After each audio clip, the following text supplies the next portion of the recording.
ओम शांति। आज की मुरली का सार। मीठे बच्चे, अब यह नाटक पूरा होता है। तुम्हें वापस घर जाना है, इसलिए इस दुनिया से ममत्व मिटा दो। घर और नए राज्य को याद करो। प्रश्न है, दान का महत्व कब है? उसका रिटर्न किन बच्चों को प्राप्त होता है? उत्तर है, दान का महत्व तब है जब दान की हुई चीज में ममत्व न हो। अगर दान किया फिर याद आया तो उसका फल रिटर्न में प्राप्त नहीं हो सकता। दान होता ही है दूसरे जन्म के लिए, इसलिए इस जन्म में तुम्हारे पास जो कुछ है उससे ममत्व मिटा दो। ट्रस्टी होकर संभालो। सुनते हैं मुख्य पॉइंट्स। पहली पॉइंट, बच्चों को अपना घर और अपनी राजधानी याद है। यहाँ जब बैठते हो तो बाहर के घर घाट, धंधे धोरी आदि के ख्यालात नहीं आने चाहिए। सेंटर पर भी बड़ा खबरदार रहना है। जो बच्चे दूसरों का चिंतन नहीं करते हैं, अपनी पढ़ाई में ही मस्त रहते हैं, उनकी उन्नति सदा होती रहती है। तुम्हें दूसरों का चिंतन कर अपना पद भ्रष्ट नहीं करना है। कोई अच्छा नहीं बोलता है तो एक कान से सुन दूसरे से निकाल दो। हमेशा अपने को देखना चाहिए, न कि दूसरों को।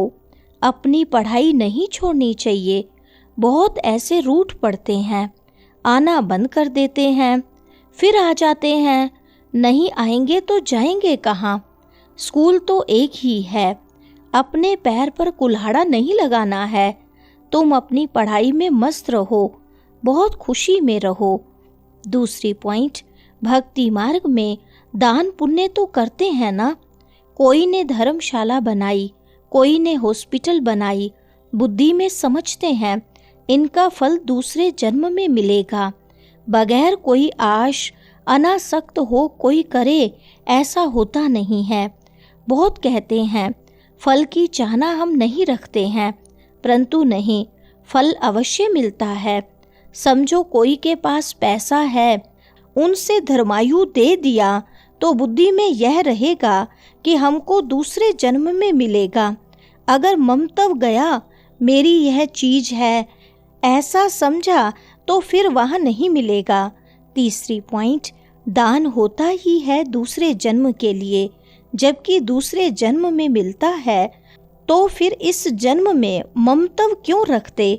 इसलिए ट्रस्टी बनाते हैं तो अपना ममत्व निकल जाए।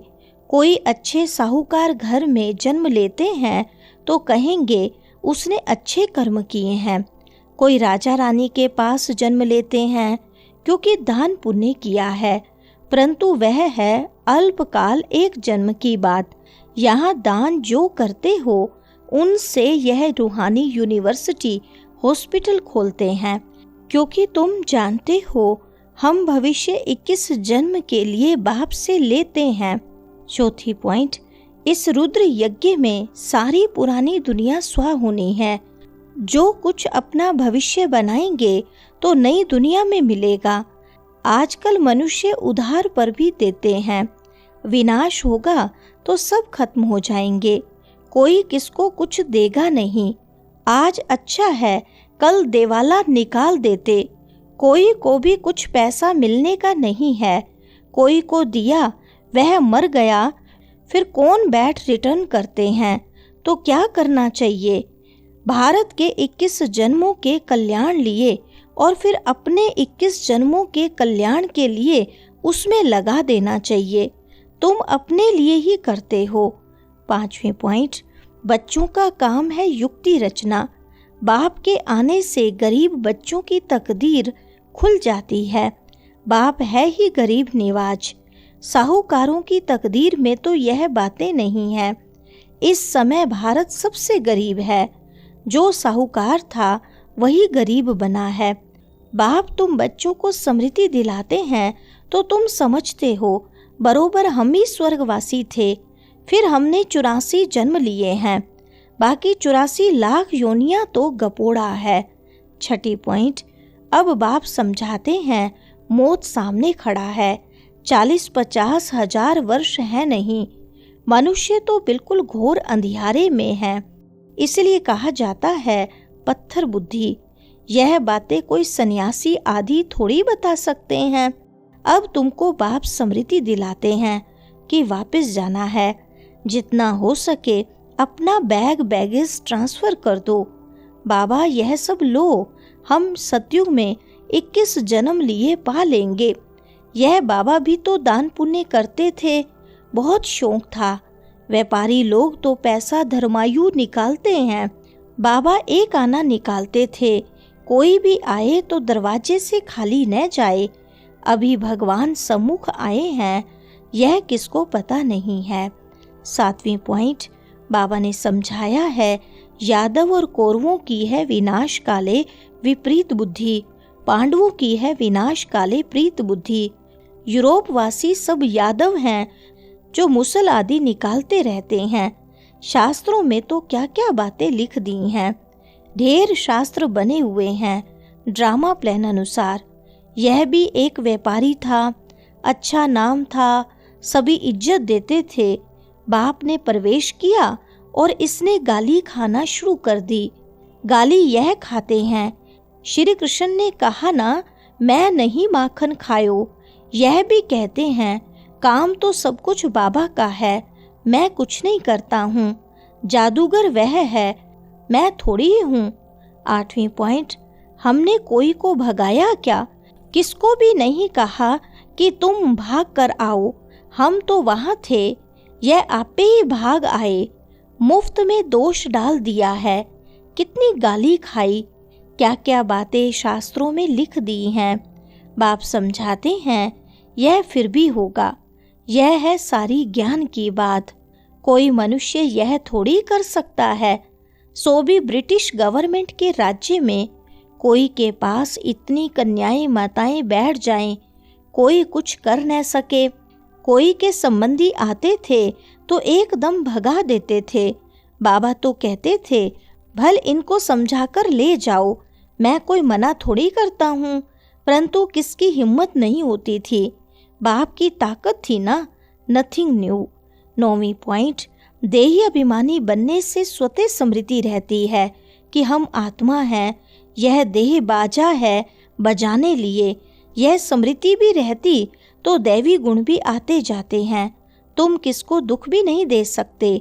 भारत में ही इन लक्ष्मी नारायण का राज्य था। 5000 वर्ष की बात है। अगर कोई लाखों वर्ष कहते हैं तो घोर अंधियारे में है। ड्रामा अनुसार जब समय पूरा हुआ है तब बाप फिर से आया है। 10वीं पॉइंट, यह वही महाभारत लड़ाई है। जितना अपना कल्याण कर सको उतना अच्छा है, नहीं तो तुम हाथ खाली जाएंगे। सारी दुनिया हाथ खाली जानी है। सिर्फ तुम बच्चे भरतू हाथ अर्थात धनवान हो जाते हो। इसमें समझने की बड़ी विशाल बुद्धि चाहिए।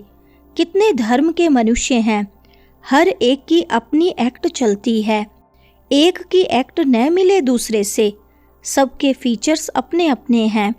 कितने सारे फीचर्स हैं। यह सब ड्रामा में नूंद है। वंडरफुल बातें हैं ना। 11वीं पॉइंट, हम आत्मा 84 का चक्कर लगाती हैं। हम आत्मा इस ड्रामा में एक्टर हैं। इनसे हम निकल नहीं सकते, मोक्ष पा नहीं सकते। फिर ट्राई करना भी फालतू है। बाप कहते हैं ड्रामा से कोई निकल जाए, दूसरा कोई ऐड हो जाए, यह हो नहीं सकता। इतना सारा ज्ञान सबकी बुद्धि में रह नहीं सकता। सारा दिन ऐसे ज्ञान में रमण करना है। एक घड़ी आधी घड़ी यह याद करो, फिर उनको बढ़ाते जाओ। 8 घंटा भर स्थूल सर्विस करो, आराम भी करो। इस रूहानी गवर्नमेंट की सर्विस में भी टाइम दो। वरदान है भिन्नता को मिटाकर एकता लाने वाले सच्चे सेवाधारी भव। विस्तार है ब्राह्मण परिवार की विशेषता है अनेक होते हुए भी एक। आपकी एकता द्वारा ही सारे विश्व में एक धर्म एक राज्य की स्थापना होती है। इसलिए विशेष अटेंशन देकर भिन्नता को मिटाओ और एकता को लाओ, तब कहेंगे सच्चे सेवाधारी। सेवाधारी स्वयं प्रति नहीं लेकिन सेवा प्रति होते हैं। स्वयं का सब कुछ सेवा प्रति सुहा करते हैं। जैसे साकार बाप ने सेवा में हड्डियां भी सुहा की, ऐसे आपकी हर कर्म इंद्रिय द्वारा सेवा होती रहे। स्लोगन है, परमात्मा प्यार में खो जाओ तो दुखों की दुनिया भूल जाएगी। अच्छा, ओम शांति।